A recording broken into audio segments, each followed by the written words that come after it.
Hello everyone, and welcome to another episode of Cosplay Bites, the only place where you'll learn of the bits and bytes of the cosplay world. Convention coverage, cosplay guests, spotlights, and more. So sit back, relax, and enjoy getting a look into bringing a character to life. This is Cosplay Bites.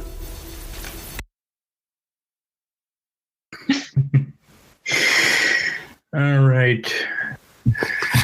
What's up, guys? Welcome to the second episode of Cosplay Bites. Once again, for this episode, I'm joined by my awesome friend, Mink the Satyr. How's it going, Mink?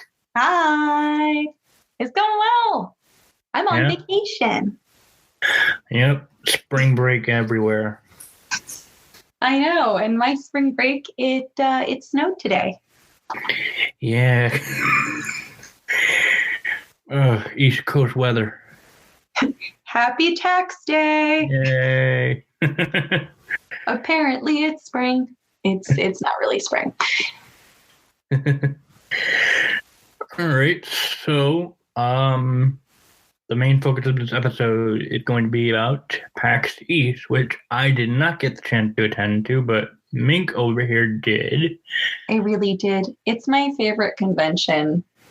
Yeah. Stop. It's the one that I've gone to the most faithfully since they moved out to Boston. And I adore the pants off of it, to be honest. Like, it's the one where I'm like, well, oh darn. If something falls on PAX weekend, looks like I'm missing that thing. Yeah.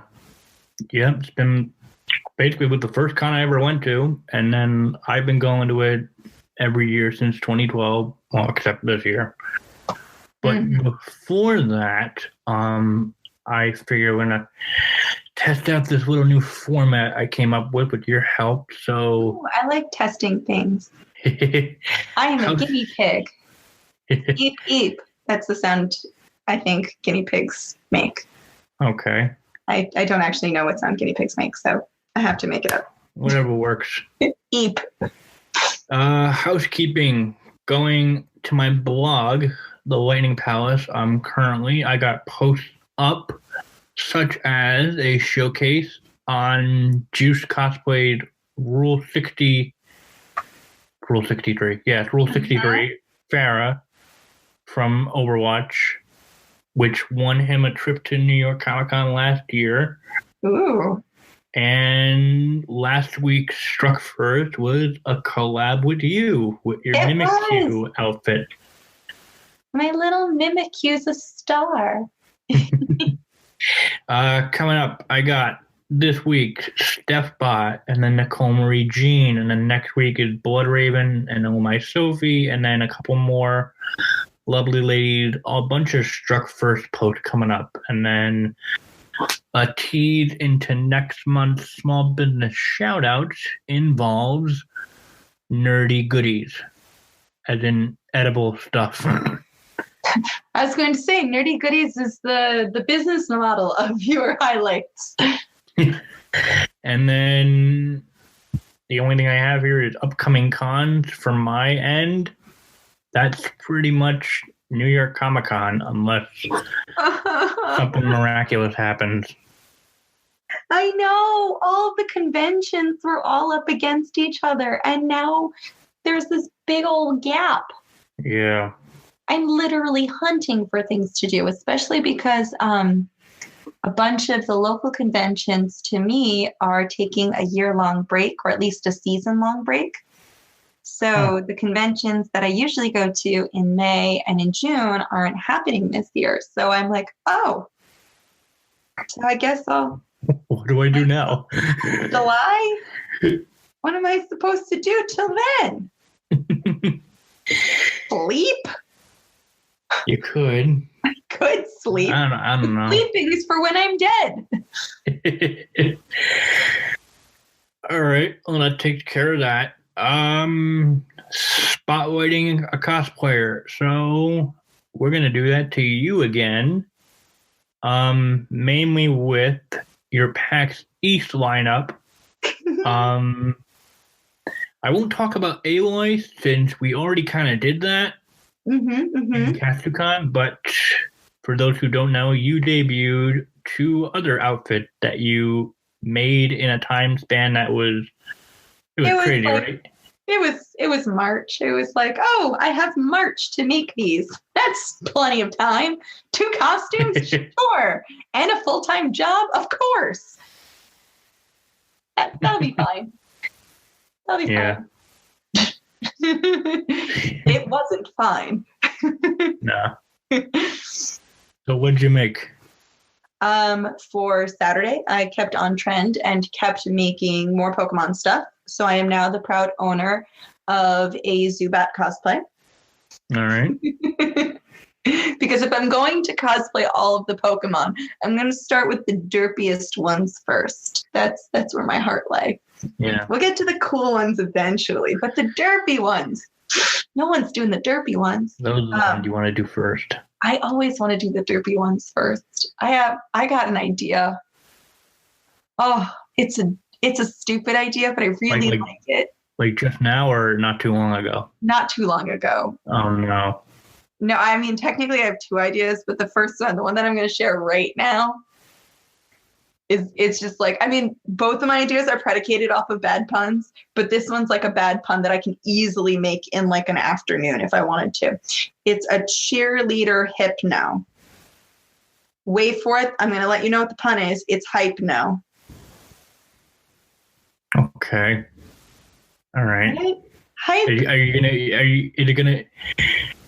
Isn't that like, is that called an oxymoron or? Yes, like, and that's what makes it extra perfect. Because you're not cheering them, you're putting them to sleep. Yeah, I know. It's extra perfect. Oh my gosh. That is... Okay. Yeah. All right, that's good. That's pretty good. Yeah, that's what makes it extra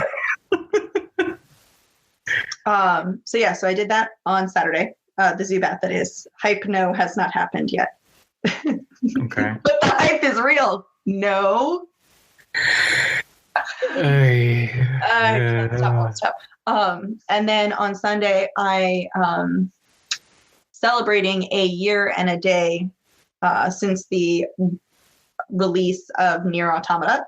I dressed up from Nier Automata, but I refused to dress up as the main female character from Nier because I didn't have a personal, wonderful connection with her. I had a connection with the dude, so I dressed up as 9S. And my life was perfect. I had all the man spreading I could want. All right. You want to briefly talk about what went into making those?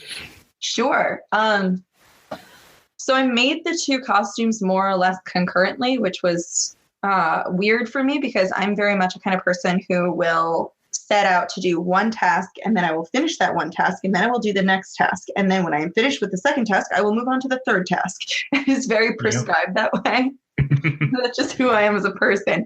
So it's very difficult for me to like start one thing and be like, and now simply because I have to, I've got to do something else. So I made a shield for my Zubat cosplay that was this glowing Golbat shield that was actually somewhere between a shield and a buckler just because of the way I had to hold it. So I want to say I started that. Oh God, I'm like really disappointed about when I started that. I started that like mid-March. I started it. Oh boy. Yeah. I mean, and at that point I did not have a whole lot of Zubat done. I had like maybe the helmet done, which I had done maybe like 2 days before. Like, I guess you could say I did this all at the tail end of March. It was bad. Oh, I made a lot of this costume very quickly. So I worked out this shield and I was really, really proud of it. It was an exercise in, I guess maybe this will work. And then when it did work, I was like, oh, phew, because I didn't have an alternative if it didn't. But I worked really hard on finishing that over the course of a couple of days. And then once I finished it, that was like my, okay, I can stop and shift gears and work on 9S. And 9S, I knew I could bang that out very quickly because it's just soft cloth. There wasn't any armor that I had to build, and I am very quick when it comes to pattern drafting and sewing. The challenge was working with the embroidery at the bottom of his jacket, which was too big for my embroidery hoop. Over on my Patreon, I wound up putting up a tutorial on how to overcome when you don't have an embroidery machine or when the embroidery is too big for your embroidery machine that you do have. And it wound up being this really easy hack. Really excited that it worked. And as far as like expense went, it was actually pretty cheap. I'm kind of floored at how little money, but also how little effort I had to really expend to make that costume. It was just like, oh, that's good, because working on that Zubat shield that took a lot of mana. So I guess 9S will be quick. And 9S was finished up really quick, which meant that I could spend basically like the week and a half before PAX was me working on all of Zubat's armor and cloth, like all of it. I wound up making Zubat across like 2 weeks. Nice. And 9S across like half a week. It was not my finest hour, but I got it done and I felt really proud of it. Woo. I tell people all the time, I do my best work when I'm under pressure, but I was under pressure those last 2 weeks before PAX. Oh boy. Yeah. And you said you had the pod. It was 3D printed? Oh yeah. So one of the things that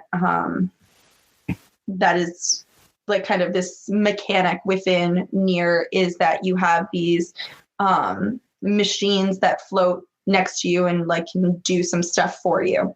Right. They're called pods. And so one of my friends does a lot of roboting, and a couple of years ago we had teamed up where he did a 3D model of and then a 3D print of a robot for my cosplay, and then he made it all robotic and move and stuff, and my job was to paint it and make it all pretty.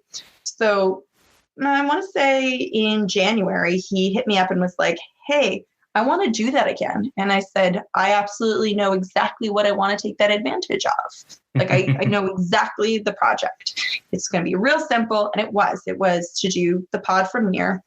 The 3D print already kind of existed because there are 3D models on even just like free open source softwares that people can just download to and print to their own home printers if they have them.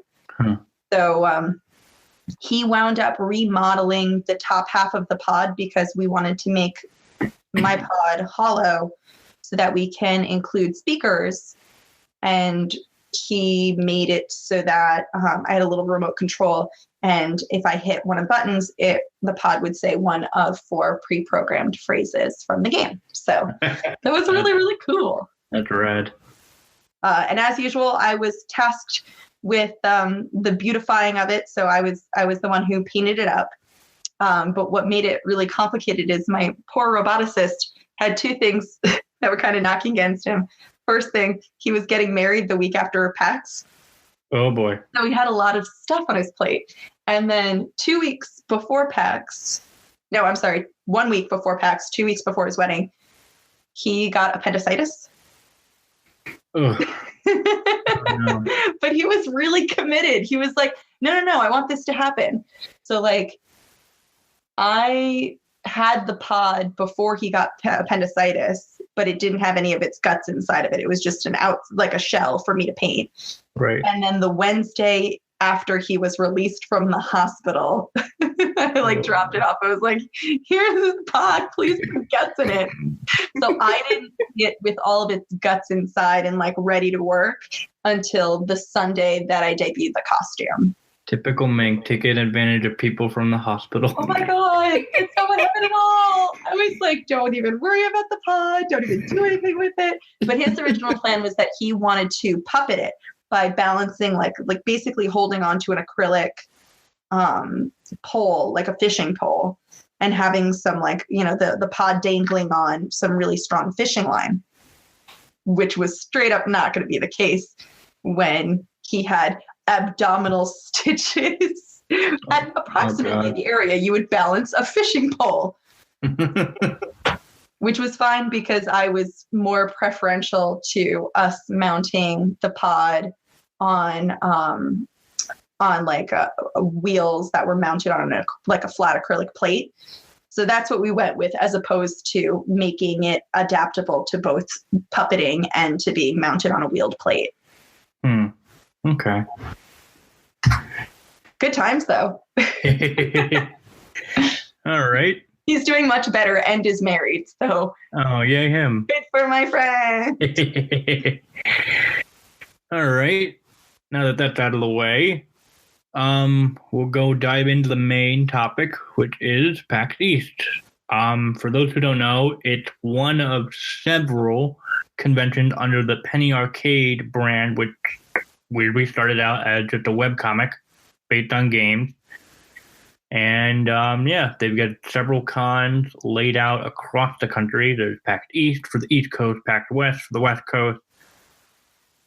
There's PAX South is in Texas. Yep, PAX Dev, I think it's for developers, if I remember correctly. And then I want to say that Australia and PAX Unplugged, which is new. Yeah, that's the board game centric one. Yes, if I remember correctly. Pennsylvania in September. Huh. It's either Pennsylvania or Ohio. I always it's in the middle of the states. So I told myself before doing this, like, I'm going to compile a list of stuff that was announced at PAX East that was interesting to me. I got one thing. Like, normally when it comes to conventions, like some gaming sites, like E3 comes around, they'll have like a giant section of like, here's all the news of E3, and they'll like label each article like E3 2018, like this was announced. None of that was for PAX East. Not there really. There was no PAX East label. I agree. Like, I was expecting Gearbox to have a presence. They didn't really have a presence this year, which kind of made me happy and nervous. Because it made me happy because I know that they're working on Borderlands 3. So in my head, I'm like, oh, well, they're just working on Borderlands 3. But then it makes me nervous because I'm like, but wouldn't they want to hype that they were still working on Borderlands 3? Is Borderlands 3 being put on pause? Like, please don't say it's Borderlands 3, to my understanding, is still very much a thing that they're working on. But I don't think it's like ready to be hyped yet. Oh, maybe E3 or something. I don't know. Maybe. But yeah, I was feeling the absence of a lot of the AAA titles being present on the expo floor. There was notably a lot more indie games, just from my perspective. And there also was a lot more with like social media, which was interesting. I'm not opposed to it, but like I felt like the Twitch booth was bigger than ever. Twitch always has a strong presence there. They always have a strong presence, but it felt a lot bigger this year. And then Facebook is doing something with gaming, I guess.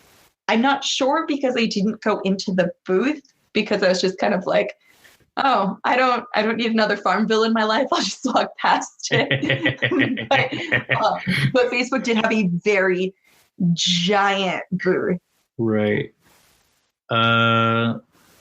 Was Discord there in connection with Twitch? Maybe. Oh, I wasn't paying attention because the number of crowds over by the Twitch booth is still so massive that when the only day that I was able to go to the expo floor unencumbered with vision issues was on Friday when I was dressed up as Aloy. And I don't know why, but in my head I was like, oh, it's only Friday. I'm not going to pay that much attention, because what I should have realized is on Saturday and on Sunday, I was going to be more or less blindfolded. So Friday really was like my only day to do real heavy convention going on the expo floor. And that just did not occur to me.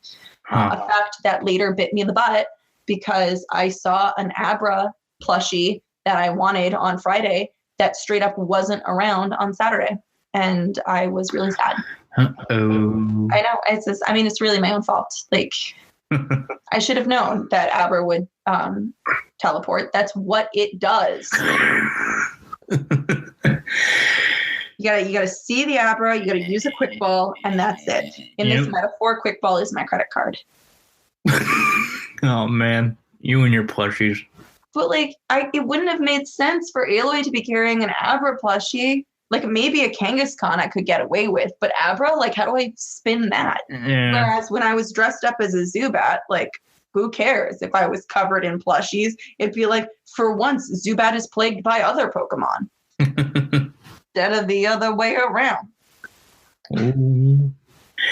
Yeah, the only news I got was that Final Fantasy 15 had a conference discussing stuff. I don't know. I think it was like the AI of the game or how it was developed or something like that. But they announced their second season pass collection of goodies, which is supposedly going to finish the game off. So you got 4 episodes, one of which is a side story. One's going to be based around Arden, the main villain. One's going to be based around Luna Freya. The side one's going to be based around Aranea, and then there's another one that's going to be based around Noctis, and supposedly it's all going to like wrap up as like they want to show like a second like alternate ending or something like that. So they're working on it. They showed concept art of like the title screens or whatnot. So that'll be good. That's exciting. Yeah, I'm probably because I mean they said they had DLC plans throughout until like early 2019. So yeah, I was definitely looking for more main stage events and more like announcements from these AAA games, and I didn't get them. But that didn't make or break my PAX. That very rarely makes or breaks an attendee's PAX. I think it might impact people like yourself who didn't go, because you're looking for like, okay, like what new thing happened? What exclusive thing can I like lap up?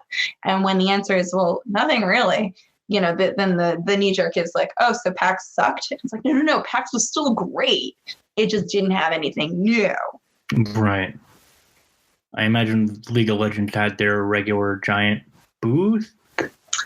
Not really. So League of Legends or like Riot in the past has had giant booths, but then they've also had their own like side pocket rooms at certain cons. Like when I went to PAX Prime, which is now PAX West, like Riot had its own room. Riot doesn't really have a big presence on the expo floor because they have a big presence in other locations. So they had 2 things that were going on that were always busy.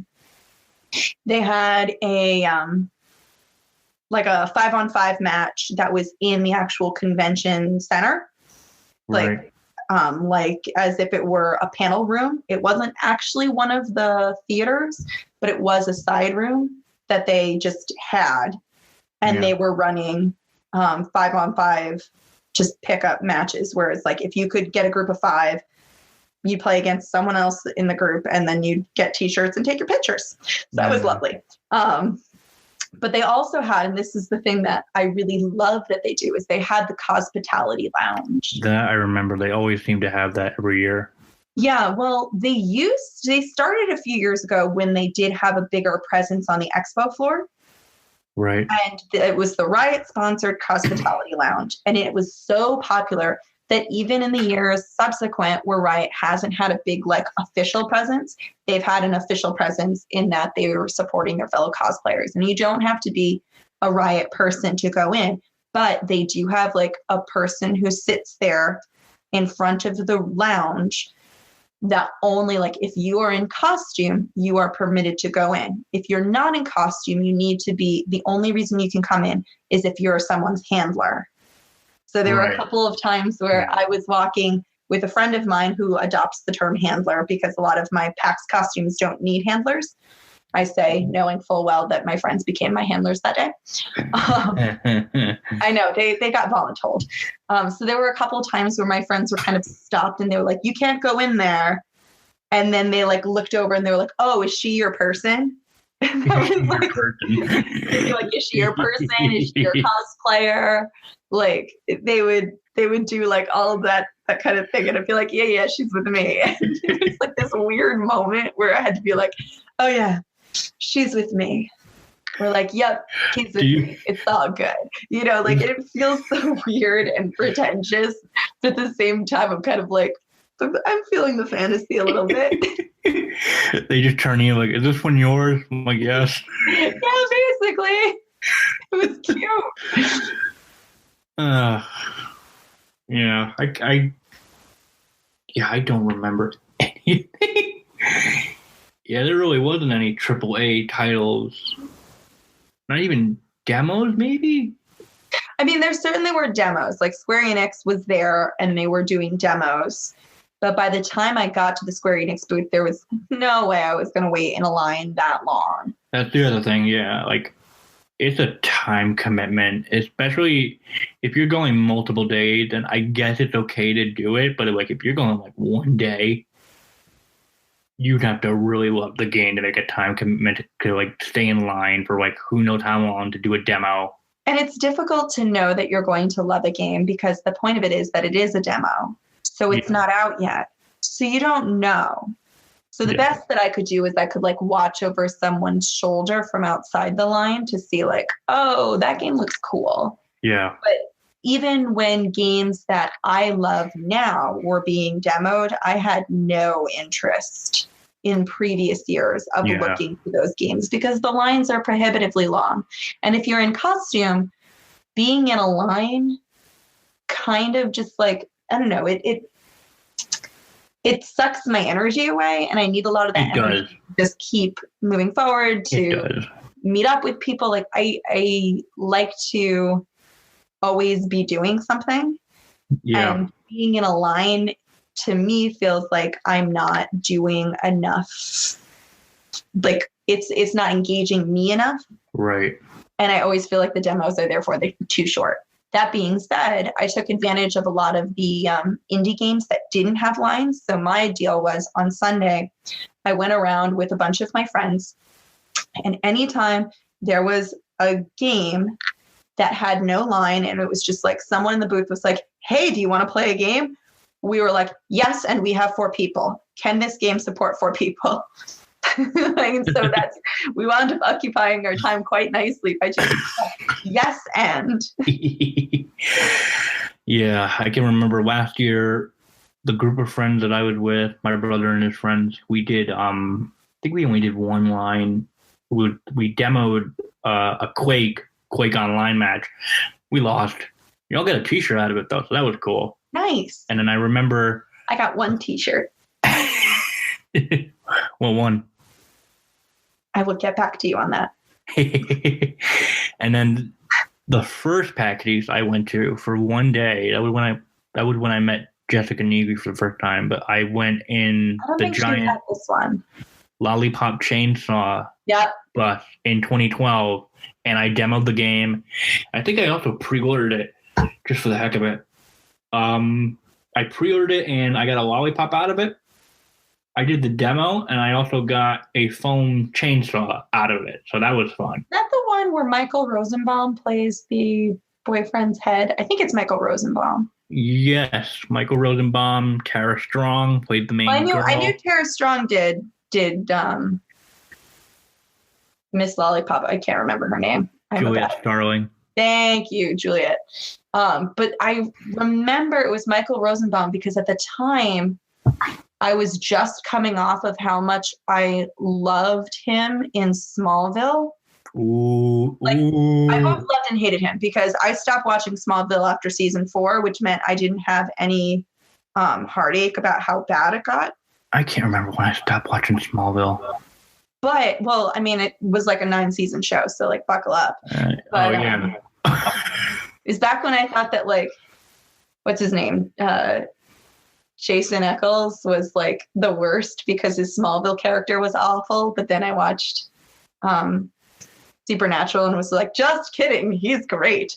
But no, so Michael Rosenbaum also voiced the Flash. I was just going to say, in the Justice League animated series. Yeah. And so I was really enamored with his Flash because the Flash is one of my favorite DC superheroes. Same. So by the time that game came out, I was just like, oh, Michael Rosenbaum doing like some snappy one-liners, sign me up. And then I was like, it has zombies. Darn, yeah. I'll get them next time, Tigers. Yep, James Gunn, Studio 51. I think James Gunn's brother was in the game. Some obscure metal artist was one of the bosses in the game. I think his name was Jimmy Urine. That was his stage name. Good stage name. Yeah. Good times. I co-sign it, yeah. 2012 was a different time. It was. God, can we just have a moment to just reflect that at the time of recording, that was 6 years ago? Okay, carry on. Whenever I see like those memes, like, did you know like such and such came out 10 years ago today? I'm like, stop. Did you know the 1990s were not 10 years ago? I know. When did the first Incredibles come out? And we're just getting a sequel now. I know. And we're getting the sequel on my birthday. No big deal. But I kind of want to make either an Elastigirl or a Violet cosplay so that on my birthday I can be in cosplay and see the debut of a movie. Just saying, that'd be really great. Oh, that'd be great. I'm so excited for the movie. It's just going to be like our age group is going to be like the main focus of this movie in the theater because like we were kids when it came out. Already. I work in an elementary school. My students are really hyped for it. I think they've seen Incredibles 1, but they weren't as enthused about Incredibles 1 as I was because I saw Incredibles 1 when I was in college. It was all about it. I loved it. I bought the DVD. I watched all of the DVD extras. One of my favorite movies. One of my favorite Pixar movies. Oh, same. Oft underappreciated. But you know what? So was Ratatouille, and I love that one too. That was good. Ratatouille was a solid, great film. Yeah. But I'm super stoked. Oh my God. Incredibles dose. You saw the latest trailer for Incredibles 2, right? Yes, because I eat. His wife. Oh my God. I love his wife. I know. Helen Parr. You're going to be back ASAP. No, Frozone's wife. Oh, yes. I was really happy that they were going to do. They would be dumb if they didn't. Let's just put it that way. Because the line, I am your wife, I am the greatest good you will ever have, is just movie magic. Everything about it was fantastic. All right. Best character to have zero image on film. Oh, yeah. Just a voice. But so you knew what she looked like. Somehow, in your heart, you knew what she looked like. Oh, yeah. So off of that tangent, my life is tangents. Out of all, so you said you went around Sunday playing a bunch of indie games that had no lines. Were there any that stuck out to you as ones you'd like, oh, I'm going to keep my eye on this? Or... I think it was called Knuckleheads or something like that. It was a game where you played as these little like chibis with big heads. And your job was to do these sorts of like mini game tasks. Huh. And it was a PvP 4-player game where usually your job was in some capacity, you have to knock off the other person's head and do something with their head. So in like one of the levels, you have to knock off their head and then open some sort of like Lovecraftian door by standing on like the summoning panel and pressing a button. And then you have a limited time to toss only the head through this door. And while you're doing that, other players are trying to like knock you out so they can take their head back or take your head to do the same. And also there was, some tentacle monster whose tentacles would slam down on the board and knock everyone down. That was a fun game. One of the levels featured a giant toilet. Like, so what's to hate? Like, it kind of read to me a little bit Mario Party-esque. And I like that. Huh. So it was definitely casual gaming at its finest. I think it was available for just like the major platform of games. So, functionally for me, the question is, okay, but is it for the PS4? Because I don't have the Xbox One. Neither do I. We had an Xbox 360. The games that were coming out exclusively for Xbox One at the time were not as exciting or tasty to me as the games that were coming out for PlayStation 4. So we got the PS4. We still have no regrets. No, I don't either. Because any of the games that I want from the Xbox world are cross console compatible. Whereas there are a lot of PlayStation 4 exclusive games that, like my siblings, for example, who have the Xbox One, can't play. So they don't know how great Horizon Zero Dawn is. They just don't know. And so I'm like, oh, brothers, you are Do they know? Informed. So they haven't experienced Persona 5. No. I can't even get started with that. The poor soul. Oh, I know. Well, I don't know that my brothers would be cool with Persona 5. I don't think they like that kind of game, nor do I think that they would enjoy Nier to the extent that I enjoyed it. I mean, you didn't enjoy Nier to the extent that I enjoyed it. I gave it a shot, but yeah, it wasn't my cup of tea. It's okay.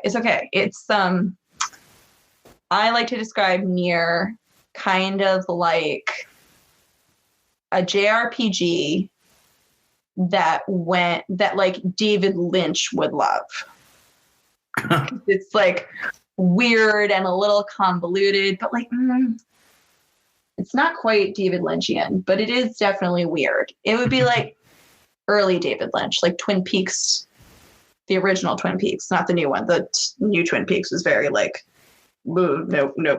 That one got away from us. The new Twin Peaks was too weird for me to enjoy, and I liked the original Twin Peaks. Oh boy. Tangents. Side notes, the Spyro trilogy got me hyped.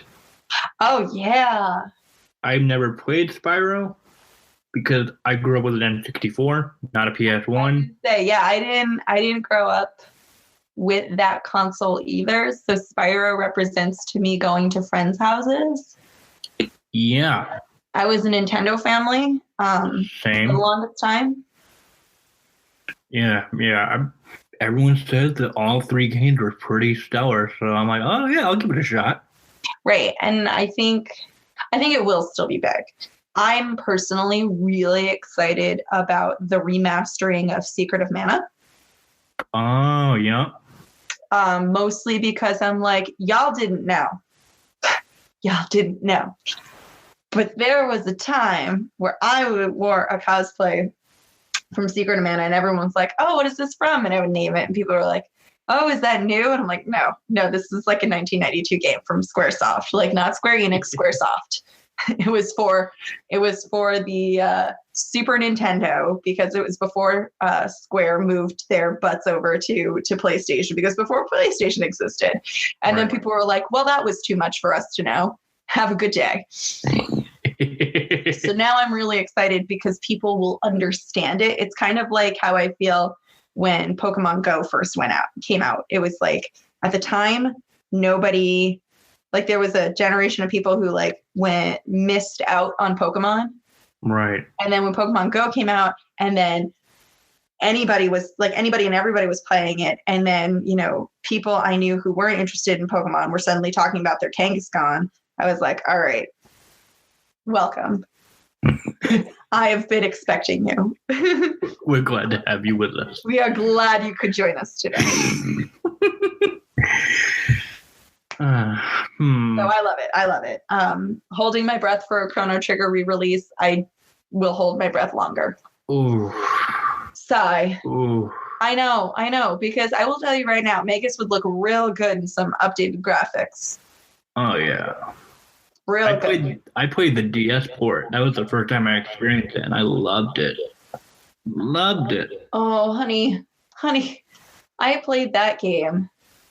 I remember playing it when it first came out. And you know what I had?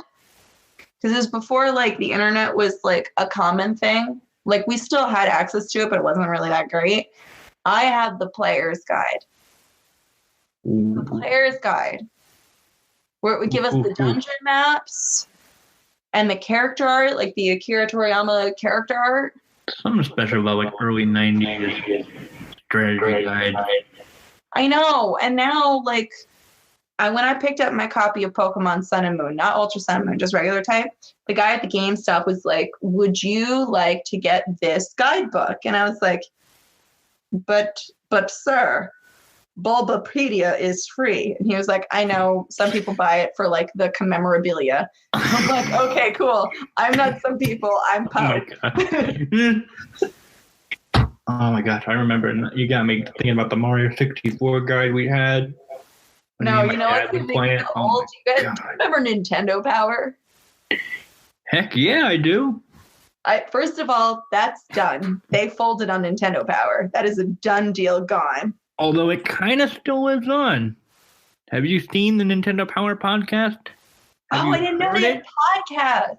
Well, because they got rid of the brick and mortar like magazine. And I'm just going to go ahead and tell you, this magazine was transformative because back before they had the Pokemon anime over at the United States, Nintendo Power, when Pokemon first came out, they took the episode of the anime and did this bold thing where they translated it, put the screen grabs and turned it into a comic and released an episode in Nintendo Power as a comic.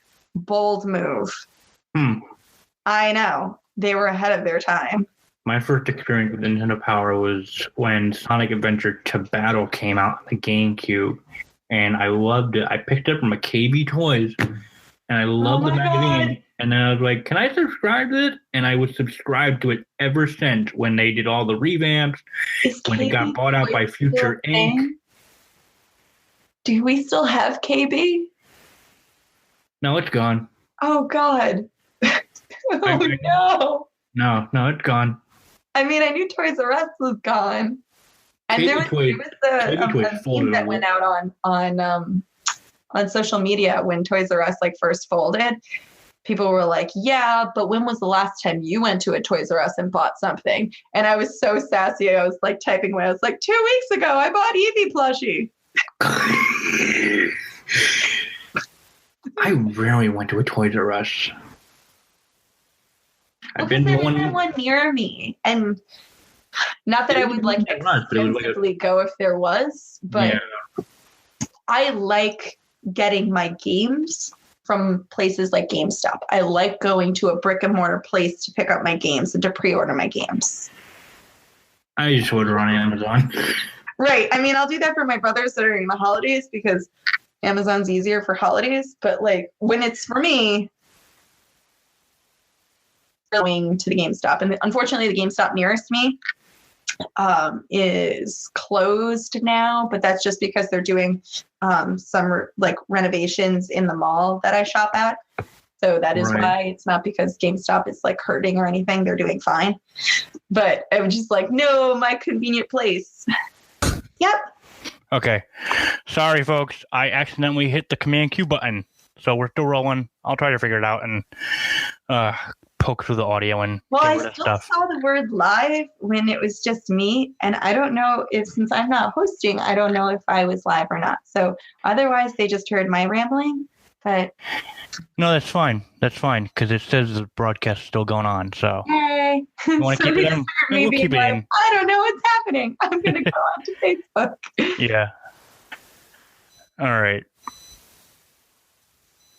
So you were still ranting about stuff. It's okay if it's over. We could just like go on to the next topic. Yeah, let's go on to the next things. Swipe left. Yeah. I had like a panic attack for like 5 seconds. I'm like, oh frick, because I had a window open and it was Oh no, I've been there. No more tangents. So at PAX East, I mean, the usual next topic would be like franchise design, teach a technique, but I wanted to talk about, because I just thought of it. So PAX East, you did panels over there. Yeah, I did. And so I wanted to like what were the panels about, and what did it like setting up a panel or like just like running it? Ooh, I love this. I love it. Okay, let's dive in. So the first panel that I did was on Friday, and I was a panelist, not a moderator for that one. The moderator was Rocket Props, and the panelists included Rocket Props, myself, and V Cosplay. And we did a cosplay 101 with a focus on cosplay materials. It was absolutely full room that we did our panel for, which was surprising because the panel was at 6:00 on Friday night. So I was assuming that people would be getting dinner because the expo hall closed right at 6:00. But happily, because our time was at 6:00 and the expo hall had just closed, a lot of people still very much wanted to be a part of PAX, but weren't drawn away from the expo hall. So we got a lot of people as a result, which is very delightful. Less delightful, some of my friends showed up a little late and couldn't get in, but like, oh, boo-hoo, what a problem to have. I found out after the fact that the capacity of the room was 400 people. So, that's, not a small chunk of change of people. I know. How sweet is that? I was so excited. So that panel was moderated by Rocket of Rocket Props, and he and V Cosplay had actually done a soft demo of that very same presentation the week before at Anime Boston. But because they had kind of a weird time, they presented to maybe like 50 people. So they got to have an opportunity to take some of the PowerPoint that we had remotely talked about and created in our own like little corners of Massachusetts. And they could give some feedback and be like, okay, this is what worked, this is what didn't. So by the time we were ready to present on that Friday, they had already met at one point to like revise the slides. And then we met up an hour early to revise the slides further. So when we finally gave it, we knew what we were doing. We probably were a little still too in our heads. It was, we kind of like had this thing going where we had a little 2-minute timer per slide, and it was like, you have 2 minutes to talk about this slide. If you go over 2 minutes, then it gets a little hairy. So we probably got in our heads a little bit too much about that, but they wound up being all right. It just meant we had a little bit less time when we went over. We had a little bit less time for the Q&A. But we wound up having an impromptu Q&A outside of the panel room for like an hour to an hour and a half afterwards. We were still standing there talking to people and answering questions, which was fine by me. That's the part that I really love, is the afterwards where like you can kind of let your hair down and still talk to people. That's my favorite. Yeah, that's good. Oh, it was amazing. And then on Saturday in the morning, like first thing when the convention had anything official going on, the convention doors opened at 8, but that wasn't common knowledge this year for whatever reason. Most people were under the impression that the convention doors opened at 10, which is when my panel was. Oh boy. But it was still pretty well attended. We had about 100 or so people, which again, for 10 o'clock is not nothing. No, it's not. Saturday, I'll take it. But I did a panel where I was the moderator and sole panelist. It was on cosplay gajinka, which is, of course, the Japanese word for anthropomorphism, which is, of course, the exciting word for making non-human characters into something human. And so that was just a really fun panel. Interesting note, it was supposed to be an hour. And I double checked this afterwards. Like I double checked like the scheduling, everything said it was supposed to be an hour. Game time decision, the folks who were running the theater tech were like, let's give her an hour and a half. It'll be fine. Aww. No, it was very sweet. So like about 10 minutes till the end of my hour, I started doing my wrap up, and my theater tech girl, who was doing the soundboard, is a friend of mine. She's a Kitten and Strings cosplay. She was like, you still have 30 minutes. And I was like, what? Like, Nani? session. I was like, oh, I thought I only had an hour. All right, we'll just have a really long Q&A. That's fine. And no, it was fun. Like, we filled that time. I thought I slated it because, I'm a teacher. I know exactly how long an hour is because that's generally what my class length is. So I know exactly what I need to do in order to fill up 1 hour's worth of time so that everything has room to breathe. Everything has, its time and its place. I can spend enough time discussing each topic to a natural conclusion.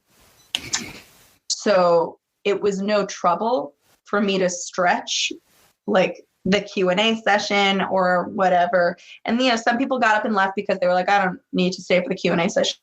Let's see. Oh, wait. There you go. Oh, my gosh. All right. You froze up for me. I froze up for you. Where'd we leave off? It sounded like you were just about to wrap up the panel. Okay. Like talking about like how you're able to manage an hour's worth because of all being a teacher and whatnot. So there were these two things that happened during that like wrap up time that made me really happy. The first was that I did this like swag giveaway at the end of the panel where I gave away one of my t-shirts. I have these new t-shirts. You have one too. They're delightful. Yep. I'm wearing it. Oh my gosh, you're wearing it. That makes me so happy. Oh, I love those shirts. They came out so well. And I really, really appreciate the company that I'm working with that actually makes them because they do a good job. Right. So I had a t-shirt on hand to give away. And the premise of the giveaway is that I printed out a little Zubat like on a piece of paper and then taped it underneath someone's chair. And was like, if you're sitting in this chair, you get a free t-shirt. And so as it happened, there was a girl sitting next to the chair, but not at the chair. And so no one was sitting in the chair that had the Zubat. Oh boy. So I was like, well, I guess finders keepers. And then people start looking for it. And then at some point we kind of give a hint and then everyone's like hurtling over chairs, trying to find it. And I just sit there and I'm just like, good job. You started a riot. Looking for a Zubat. Just take a minute to appreciate that. And the room just lost it. And we're like, oh my God, we're looking for Zubat. How dare us? Oh boy. It's like the one time. So that was very funny. This very tiny girl won it. She was dressed up in a Pikachu Kigu. So I was like, well, excellent. You were the right clientele to win this t-shirt. And then this other amazing thing that happened was during my panel, we did this thing where one person from the audience pulled a name of a Pokemon and another person from the audience pulled a profession. And then my job was to design a costume based on those two nouns. So what got pulled was Warrior Bulbasaur. Okay. So as a theater, I drew up a Warrior Bulbasaur, and people in the theater were making comments and like adding to it, and it was really, really cute. Like it was less me doing it and more collaboration. It was a collaborative process by the theater, which was very cool, very, very special. But at some point during the Q&A, this sweet girl comes up to the microphone and was like, hi, this is a weird question. I really like the design you came up with. Like, if I give you my email, can you send it to me? Because I'd really like to make it. Like, can I get permission to make it? And I was like, girl, it's not my design. It's our design. Everybody, does she get permission? And then the whole room was like, yes. Aww. And I was like, all right, I was like, after the show, I want you to come over and give me your email. I will email it to you, but you know, I definitely want to see it because if PAX lets me do this panel again, I want to be able to put your work up on the big screen. So it was just nice. very helmet. It was very adorable. I loved the dance off of it. The panel went so well. I felt like $1 million afterwards. I feel like people took some stuff out of it, and I got a lot of good positive feedback, which makes me, the happiest little panda. So with luck, PAX will let me do it again. With even more luck, PAX will let me do more of them, because I will tell you, the most fun I had at the convention, without fail, is doing panels. Yeah, I've yet to sit in on a panel done by like you or just a cosplayer I know in general. So definitely something I need to look into doing. Well, my panels tend to have, yes, it has a lot of content, and the content is important, but I also really enjoy the entertainment aspect of it. So if it's not funny, it's not worth doing. Yeah. So I won't lie to you and tell you that my panels are super serious, because I don't have the attention or focus to deliver something super serious. And at 10 in the morning, neither do you. Yeah. Fine by me. Right. So if it's like, to me, it needs to be a good balance of content and entertainment. And thankfully, there were a lot of people who had attended who I didn't know, who have emailed me since and then said something along those lines. And I was like, excellent. That is literally the sentiment that I was aiming for. Like, thank you for legitimizing me as a human. Woohoo! Yeah. Good day. Very good day. That's good. All right. I think that wraps it up. I think I want to before any other accidental screw ups. Oh gosh. Ugh. My bad on that. So, closing it out. You can find me on either the Blue Lightning Cause on Twitter, Instagram, the Lightning Palace blog, Instagram profile, the blog itself, my Patreon, which I just started up my first ever goal, where basically if I get a certain amount of money that's listed, I'll be able to get a more professional like mic to possibly use for future podcasts. And Mink, where can everyone find you? Everyone can find me on every social media except for Snapchat, because it's for teenagers. At Mink the Satyr. That's Mink, M-I-N-K, a sight word, and Satyr, S-A-T-Y-R. So I'm on Instagram, Patreon, Facebook, Store Envy, Twitter, Tumblr, your neighbor's cell phone. Oh, God. I'm just not on Snapchat. And just to give you guys a nice little tease, the next episode will be obviously next month. It will feature the lovely Canary cosplay talking about MomoCon, and specifically, she'll be able to talk about her experiences and what it's like to vend at a con. Ooh. So definitely look forward to that, and I will see you guys on the next episode. Thanks for listening. Bye. Bye.